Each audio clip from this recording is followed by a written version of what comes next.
Noël approche et l'Église nous fait le sacré cadeau aujourd'hui de pouvoir méditer sur l'Annonciation.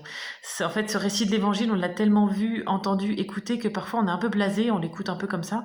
Mais je voulais vraiment vous proposer aujourd'hui de rentrer dans cet Évangile et d'essayer de l'incarner un peu, essayer de le lire en vous projetant la scène. Donc la Sainte Vierge à l'ange Gabriel qui apparaît, qui lui dit qu'elle va être enceinte, elle accepte, enfin, enceinte du Sauveur, elle accepte et elle se retrouve enceinte par l'action du Saint-Esprit.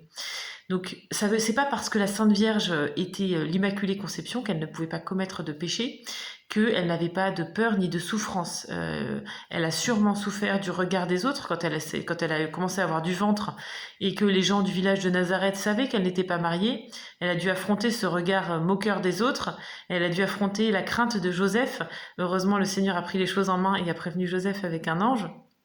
Mais elle a dû assumer tout ça, ses inquiétudes, ses difficultés, ses peurs sur l'avenir avec foi. Donc vraiment, moi, ça me rapproche encore plus de la Sainte Vierge en me disant elle a rencontré des difficultés, elle a eu à affronter le monde, le qu'en dira-t-on.